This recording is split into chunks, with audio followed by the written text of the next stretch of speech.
Kajian Kitab.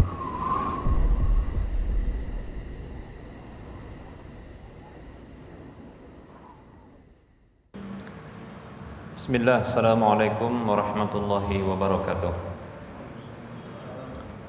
Innal hamdalillah nahmaduhu wa nasta'inuhu wa nastaghfiruh wa na'udzu billahi min shururi anfusina wa min sayyiati a'malina. May yahdihillahu fala mudilla lahu wa may yudlilhu fala hadiya lahu. Wa asyhadu an la ilaha illallah wahdahu la syarika lah. Wa asyhadu anna Muhammadan abduhu wa rasuluhu sallallahu alaihi wasallam. Qala Allah tabaraka wa ta'ala, ya ayyuhalladzina amanu taqullaha haqqa tuqatih wa la tamutunna illa wa antum muslimun. Ya ayuhan nas ittaqu rabbakum alladzi khalaqakum min nafsin wahidah wa khalaqa minha zawjaha wa bassa minhuma rijalan katsiran wa nisaa'a wattaqullaha alladzi tasaaluna bihi wal arham innallaha kana 'alaikum raqiba. Ya ayyuhalladzina amanu taqullaha wa qulu qawlan sadida yuslih lakum a'malakum wa yaghfir lakum dhunubakum wa may yuti'illaha wa rasulahu faqad faza fawzan 'azima. Amma ba'd, fa inna asdaqal hadits kitabullah wa khairal huda huda Rasulillah sallallahu alaihi wasallam wa syarrul umuri muhdatsatuha wa kullu muhdatsatin bid'ah wa kullu bid'atin dhalalah wa kullu dhalalatin finnar. Alhamdulillah, segala puji dan puja hanya untuk Allah tabaraka wa taala. Salawat dan salam tak lupa kita ucapkan untuk Rasulullah sallallahu alaihi wasallam. Para hamba Allah rahimani wa rahimakumullah, kita lanjutkan bahasan fikih muamalah dalam bahasan luqatah. Untuk mudahnya luqatah ini kita terjemahkan dengan barang temuan. Baik para hamba Allah rahimani wa rahimakumullah, secara bahasa maksud dari luqatah adalah asyai'ul malqut, sesuatu yang dipungut, sesuatu yang diambil ya dan dipungut, demikian.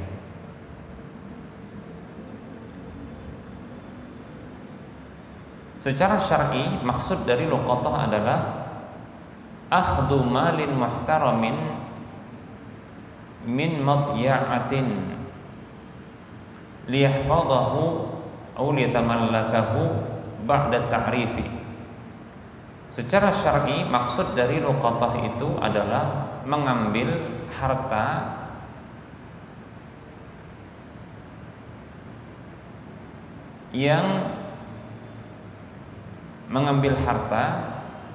yang bukan miliknya agar tidak menjadi sia-sia, dengan cara dia menjaganya atau dia memilikinya setelah dia mengumumkannya.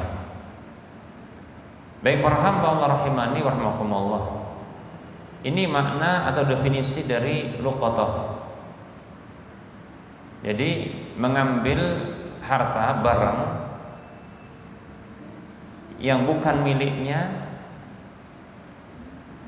agar tidak menjadi sia-sia, dengan cara dia menjaganya ya, atau dia memilikinya setelah dia mengumumkannya. Nah, ini pada umumnya adalah berlakunya pengambilan harta yang bukan miliknya itu adalah sesuatu yang terabaikan oleh pemiliknya di jalanan ya. Dan pada umumnya ini adalah ya barang-barang atau harta yang ada di jalanan yang dilalui oleh orang-orang. Baik para hamba Allah rahimani wa rahimakumullah. Untuk dalil tentang hal ini adalah hadis Zaid ibnu Khalid al-Juhani radhiyallahu anhu, anna Nabiy sallallahu alaihi wasallam su'ila an luqatati adh-dhahabi awil wariqi al-fiddati. Dari Zaid bin Khalid al-Juhani radhiyallahu anhu, bahwasanya Nabi sallallahu alaihi wasallam pernah ditanya tentang barang temuan berupa emas atau perak. Faqala, maka Rasulullah sallallahu alaihi wasallam beliau bersabda, "I'rif wika'aha wa ifasaha." Kenali talinya dan bungkusnya. Kalau kita mungkin kayak kantong yang ada isi tempat emas sama peraknya. Nah, gitu dia. Model zaman dulu ya. Demikian. Ya. Kenali dia talinya, karena biasanya talinya itu khusus, ya. Kemudian wadahnya, tempatnya. Sum'arif hasanatan, kemudian umumkan dia setahun.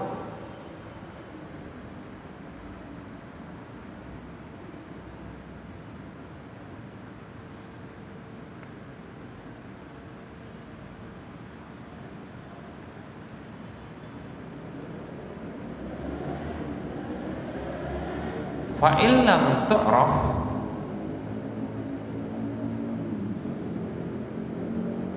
fastafqiha wal takun indaka wadi'atan. Maka apabila tidak diketahui dan tidak dikenali pemiliknya, maka tahanlah di sisimu barang tersebut dan jadikanlah ia di sisimu sebagai barang titipan. Fa in jaa talibuha yauman minad dahri fa'addiha ilaiha. Kalau datang pemiliknya yang mencarinya di satu hari dari setahun itu, maka berikanlah kepada dia barang tersebut. Wa sa'alahu an dhalatil ibli, dan beliau sallallahu alaihi wasallam pernah ditanya tentang hewan hilang berupa unta. Faqala, maka Rasul bersabda, "Malaka walaha?" Ada apa urusanmu dengannya?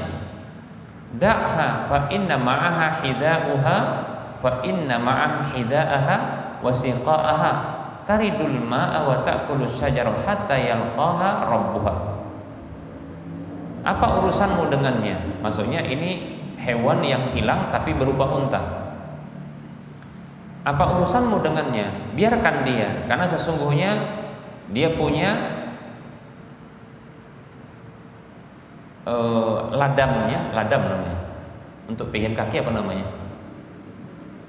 Untuk yang biasa di kaki unta itu apa namanya? Ladam. Hah? Sepatu.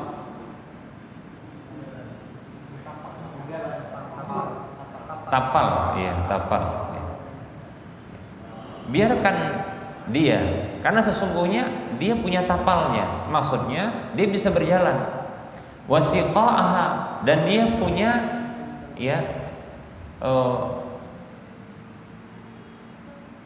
perbekalan air minumnya. Taridul ma'a, dia bisa mendatangi air minum. Wa ta'kulu syajarah, dan dia bisa makan dedaunan. Hatta yalqaha rabbuha, sampai nanti pemiliknya bisa bertemu dengannya. Wa sa'alahu 'anis syati, dan beliau ditanya tentang hewan hilang berupa kambing. Faqala, maka beliau menjawab, khudha fa innama hiya laka aw li akhika aw lidhibi. Ambil dia. Adapun untuk apa? Kambing hilang, ya, tidak ada pemiliknya, enggak ketahuan pemiliknya, maka ambil dia karena sesungguhnya ya bisa jadi dia milikmu atau untuk saudaramu atau menjadi mangsa dari hewan buas, yaitu kalau di sini adzib, serigala ya.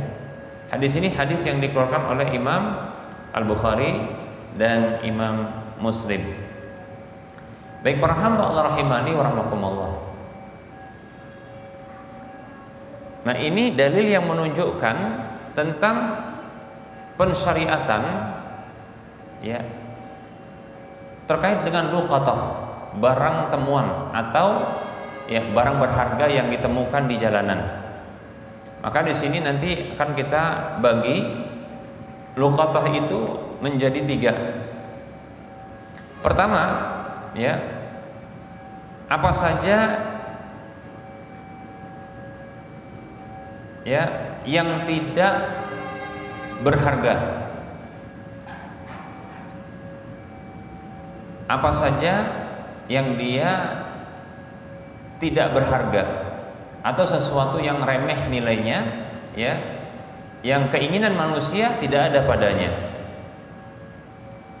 Seperti contohnya ya, kalau di zaman Rasulullah dahulu adalah kurma-kurma satuan itu berguguran, demikian ya, jatuh begitu ketika dibawa ya.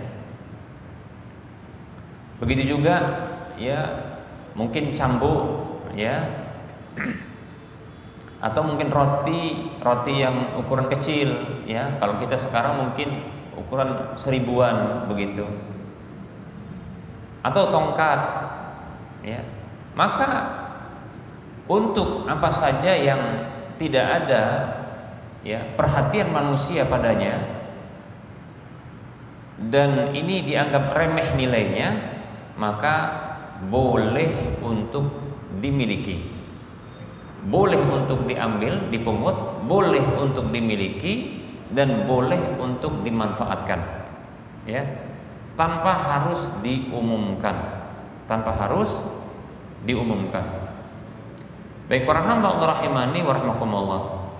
Dalil untuk hal ini adalah hadis Nabi sallallahu alaihi wasallam tatkala beliau melihat ada satu ya kurma yang jatuh di jalanan. Beliau mengatakan, andaikan aku tidak mengkhawatirkan ia termasuk harta sedekah, pastilah tentu aku akan memakannya. Kata Nabi SAW, pastilah tentu aku akan memakannya. Baik para hamba Allah rahimani wa rahimakumullah. Nah, ini para hamba Allah rahimani wa rahimakumullah menunjukkan bahwasanya hadis ini Rasulullah itu tidak boleh makan harta sedekah ya. Dan kedua adalah bolehnya untuk mengambil dan memanfaatkan serta memiliki barang-barang yang sifatnya remeh di jalanan. Rasulullah tadi mengatakan kalaulah ini bukan harta sedekah, berarti bagi Rasulullah itu haram harta sedekah, baik itu sedekah sunat maupun sedekah wajib ya. Maka Rasulullah pasti akan memakannya, Rasulullah akan mengambilnya ya, pasti aku akan memakannya, demikian kata Rasulullah begitu. Nah, ini menunjukkan bahwasanya bolehnya untuk mengambil dan memiliki barang-barang yang remeh. Contoh ya, mungkin uang yang harganya sekitar 500 rupiah, 1000 demikian ya. Kalau ketemu di jalan itu boleh diambil, silakan ya. Walaupun nanti di akhir akan dipertanyakan, ya ditanya, karena segala sesuatu akan ditanya, kan begitu. Cuma jawabannya karena ini ringan, paham ya? Tapi hukum asalnya adalah boleh berdasarkan hadis Nabi Shallallahu Alaihi Wasallam. Kenapa boleh? Bukankah itu punya orang? Nah, begini dia. Pertama ada hadis tadi kita katakan bahwasanya itu menunjukkan kebolehan, ya, kebolehan untuk apa? Untuk mengambilnya. Karena Rasulullah kalau tidak mengkhawatirkan itu harta sedekah, pasti Rasul makan. Ya. Berarti boleh untuk dimiliki dan dimakan. Dari sisi logika, dalil akal, kenapa kok itu boleh? Nah begini, pada umumnya adalah orang yang dia kehilangan barang yang harganya murah, remeh, nilainya remeh, ya, yang mungkin perhatian dirinya tidak begitu peduli dengan barang tersebut.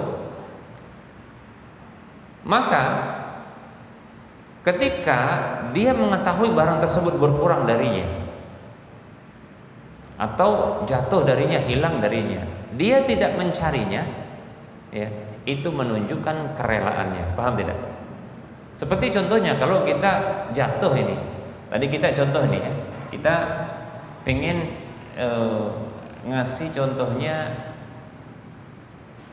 tukang parkir, ya, tukang parkir ini yang mungkin harganya sekitar, kalau tukang parkir berapa? 1.000, 2.000 gitu kan? Kalau 1.000 mau kan dia? Mau ya, tapi merepet ya. Iya, dia merepet begitu. Orang Medan kata merepet ya. Oke, 1.000 atau 2.000. Begitu kita cari, duh, mana tadi? Nah begitu. Kira-kira apakah setelah kita mengetahui hilang dari kita 1.000 atau 2.000, kita mencari keliling? Enggak. Itu menunjukkan ya sudahlah. Itu menunjukkan kerelaan dan keriduan dia. Kalau ada orang yang memungutnya, maka itu seperti barang baru bagi dia. Paham ya? Dengan dia merelakan atau meridhoi barang itu terlepas dari kepemilikannya, ini berarti dimiliki oleh umum. Paham tidak?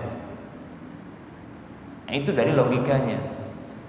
Nah, itu kenapa Rasulullah SAW menyatakan, ya, ketika melihat ada satu kurma di jalan, kalaulah aku tidak mengkhawatirkan ini harta sedekah, karena beliau haram makan harta sedekah, pastilah aku akan memakannya, mengambil memakannya. Demikian. Baik para hamba Allah rahimani wa rahimakumullah. Nah, ini jenis pertama dari barang yang ditemukan di mana? Di jalanan.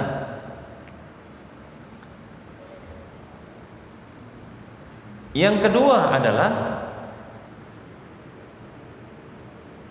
barang atau harta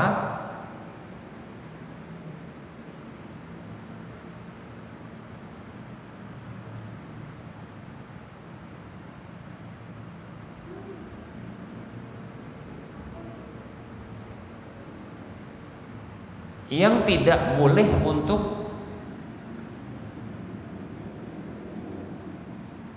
untuk dimanfaatkan, diambil dan tidak boleh untuk dimanfaatkan. Apa contohnya? Contohnya adalah seperti, ya, hewan buas. Untuk apa kita, ya, dapat ketemu hewan buas itu terus diambil? Contohnya ketemu anak singa, dibawa ke rumah, udah gede jadi mangsa singa nanti. Anak-anak nanti dimangsa sama singa nanti kan gitu. Ada sebagian orang begitu kan, kurang kerjaan, ya, kayak nggak ada kerjaan yang lain aja. Mending dia cari istri lagi kan gitu daripada miara apa? Singa, ya kan? Miara singa mahal biayanya. Anak singa, anak itu ada macan akar contohnya kan. Itu kasih biaya itu mengeluarkannya, karena makanannya daging. Kita aja makannya telur ikan asin, ya, peyek. Nah, ini daging terus dia. Daripada makan biaya untuk dia, mending apa? Kawin lagi, biaya istri kan gitu kan, dapat pahala. Baik para hamba Allah rahimani wa rahimakumullah. Begitu juga contohnya adalah unta. Unta itu tidak boleh diambil. Kenapa? Itu kan barang hilang, Ustaz, nggak tahu pemiliknya. Unta itu bukan seperti hewan-hewan berkaki 4 yang termasuk hewan ternak yang lainnya. Kenapa? Unta itu dia punya keahlian. Apa keahliannya? Unta ini mudah untuk mengenali tempat yang dia pernah singgahi, apalagi rumah tuannya. Makanya kalau kehilangan unta, jangan khawatir, nanti dia bisa balik. Gitu. Kehilangan unta, jangan khawatir, dia bisa balik nanti. Karena dia punya daya ingat yang kuat. Makanya hati-hati kalau menyakiti unta. Menyakiti unta. Dia itu punya sifat ingatan yang kuat. Jadi kalau dia pernah disakiti dan sering disakiti, maka terkadang dia mau membalas dendam. Makanya kita dapatkan ada kasus di zaman Nabi SAW itu seseorang yang dia mati ditindih untanya. Ketika tidur, ya, unta itu berdiri di atasnya, kemudian ditindih dia sampai enggak bergerak mati. Ditimpa begitu. Bobot unta berapa? Ditimpa sampai mati. Demikian. Kenapa? Satu, dia punya daya ingat yang kuat. Yang kedua, dia dendam. Ini dua hal yang berdekatan. Makanya jangan pernah nyakitin unta, karena sakitnya tuh di sini. Oh, jadi ada mirip dengan perempuan ya? Ya, kalau perempuan kan nggak dendam dia. Ya. Kalau ingatnya memang luar biasa perempuan itu. Ya, dia ahli sejarah. Dia mampu mengingat kesalahan suami, ya, di satu waktu dan di satu tempat. Dia ingat sekali. Makanya jangan pernah menyakiti wanita. Ya, kenapa? Dia mirip unta. Dia ingat banget dia, ya, kesalahannya. Baik para hamba Allah rahimani wa rahimakumullah. Ya. Kalau unta, Rasulullah mengatakan, "Malaka walaha?" Apa urusanmu dengan dia? Kata Rasulullah ketika ditanya tentang unta yang hilang. Ya, ketemu unta hilang. Ini unta hilang nih, gimana ini? Apa urusanmu sama dia? Kata Rasulullah. Ya. Da'ha, biarkan dia. Fa inna ma'ah hida'aha wa siqa'aha. Karena sesungguhnya dia punya kakinya, maksudnya untuk jajaran kaki, dan dia punya persediaan minumnya. Unta itu sanggup jalan jauh tanpa minum. Kenapa? Karena sekali minum dia bergalon-galon, sehingga stok air minumnya itu lebih banyak di tubuh dia. Ya. Bahkan luar biasa, dia mampu untuk mengkonsumsi air seni dia sendiri untuk jadi minum dia. Dan satu hikmah yang luar biasa, ternyata air minum, ya, air seni unta itu bisa dijadikan sebagai air minum, bahkan obat kalau sanggup minumnya. Udah pernah minumnya? Belum? Novan belum pernah minum? Belum pernah. Kalau umrah nanti minum ya. Bagus itu. Taridul ma'a, unta itu dia bisa datang ke tempat air minum dan penciumannya luar biasa. Dia itu bisa mengidentifikasi air minum di mana letaknya. Ya. Wa ta'kulu syajar, dan dia bisa makan dedaunan di pohon. Ya, badannya tinggi. Kalau kita juluk-juluk dulu lah kan. Kalau dia mungkin dengan moncongnya sudah bisa dia. Hatta yajidaha rabbuha, sampai ditemukan oleh pemiliknya. Jadi tidak boleh diambil. Ya. Tidak boleh diambil. Begitu juga adalah hewan-hewan yang haram untuk dikonsumsi. Yang ngapain pula? Anak serigala, ketemu serigala dipelihara. Ya. Kemudian begol. Tahu begol? Begol itu campuran, ya, antara keledai dengan kuda. Ngapain? Ya. Karena haram untuk dimiliki, ya, haram juga untuk, ya, diambil. Ya. Baik para hamba Allah rahimani wa rahimakumullah. Kemudian yang ketiga adalah, ya, apa saja harta-harta yang dia boleh untuk diambil, kemudian wajib bagi orang yang mengambil untuk mengumumkannya setahun. Barang apa saja, tapi syaratnya adalah barang berharga. Jadi wajib untuk mengambilnya, wajib untuk mengumumkannya bila dia telah mengambilnya. Boleh untuk mengambilnya, bukan wajib mengambilnya. Contoh, begitu contohnya lihat ada dompet. Begitu dilihat, ternyata yang ada cuma uang, tapi tidak ada apa? Tanda pengenal. Boleh diambil, tapi wajib diumumkan. Boleh juga nggak diambil. Kenapa? Tanggung jawab di akhirat nanti. Demikian ya. Kalau seandainya ada tanda pengenalnya gampang, ya bisa untuk diketahui. Baik para hamba Allah rahimani wa rahimakumullah. Untuk pembahasan tentang barang temuan, insyaallah taala kita akan lanjutkan pada waktu yang akan datang, ya karena sudah masuk waktu sholat asar untuk wilayah Medan dan sekitarnya. Wassallallahu ala Muhammad wa ala alihi wa ashabihi ajma'in. Subhanakallahumma wa bihamdika asyhadu an la ilaha illa anta astaghfiruka wa atubu ilaika walhamdulillahirabbil alamin. Wassalamu alaikum warahmatullahi wabarakatuh.